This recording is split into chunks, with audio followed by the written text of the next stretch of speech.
আজকে দেখো ক্লাস 7-এর ইংলিশের ডাফ অ্যান্ড ডার্টির যে ইংলিশ বইটা রয়েছে তার ফেজ যে চ্যাপ্টারটা রয়েছে এবং চ্যাপ্টার নাম্বার 4 এর 25 পেজের যে এক্সারসাইজগুলো রয়েছে সেগুলো নিয়ে আজকে করানো হবে। তো এ থেকে দেখো, identify the cases of the nouns and pronounce underline in the following sentence. অর্থাৎ নাউন এবং প্রোনাউনগুলোকে এখানে আন্ডারলাইন করা রয়েছে এবং সেগুলোকে তোমাকে আইডেন্টিফাই করতে বলা হচ্ছে যেটা কোন কেসে রয়েছে।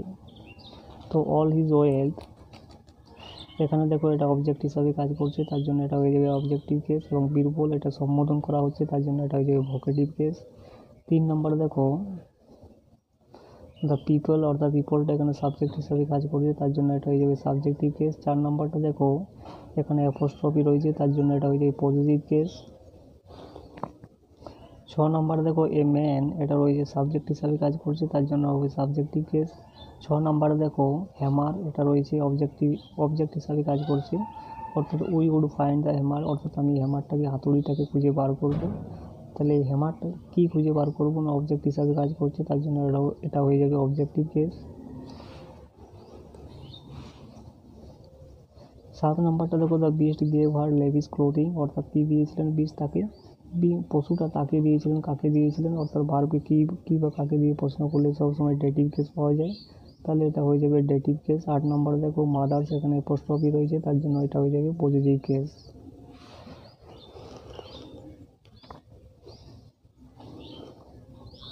এরপরে এরগুলো দেখো ফর অ্যাডভান্স লার্নার্স। তো দেখো identify the cases of the underline words and put a tick in proper places.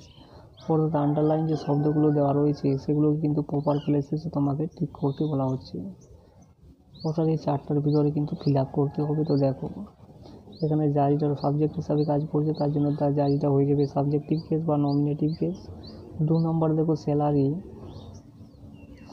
যেটা কিন্তু অবজেক্ট হিসাবে কাজ করছে, যেটা হয়ে যাবে স্যালারি অবজেক্টিভ কেস বা অ্যাকাসেটিভ কেস। এরপর 3 নম্বর দেখো ইউটা কিন্তু হয়ে যাবে এখানে ডেটিভ কেস, অর্থাৎ এখানে কিন্তু ভার্বকে কী বা কাকে দিয়ে প্রশ্ন করলে কিন্তু ডেটিভ কেস পাওয়া যায়, অর্থাৎ ডিড সুপ্রিয় গিভ ইউ, অর্থাৎ কাকে প্রশ্নটা আসছে এখানে, তার জন্য ইউটা হয়ে যাবে এখানে ডেটিভ কেস।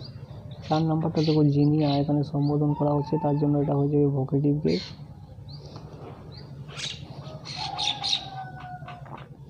5 নম্বরটা দেখো আই স হার, আমি তাকে দেখেছিলাম গতকালই, অর্থাৎ কাকে দেখেছিলাম তাকে, এটা আবার অবজেক্ট হিসাবে কাজ করছে, আবার এটাকে কিন্তু তুমি ডেটিভ কেস হিসাবেও কিন্তু লিখতে পারো। এবারে 6 নম্বর দেখো দ্য নিউ ল্যাপটপ ইজ মাইনটা এখানে কিন্তু অবজেক্ট হিসাবে কাজ করছে, অর্থাৎ এটা হয়ে যাবে অবজেক্টিভ কেস বা অ্যাকাসেটিভ কেস।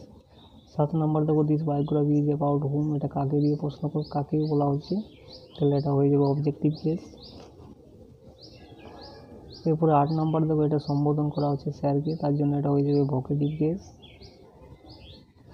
9 নম্বর দেখো এখানে অ্যাপোস্ট্রফি রয়েছে, তার জন্য এটা হয়ে যাবে পজিটিভ কেস। এবং 10 নম্বরটা দেখো হিম রয়েছে তাকে, তাহলে এটা হয়ে যাবে অবজেক্টিভ কেস বা এটা কিন্তু ডেটিভ কেসও লিখতে পারো।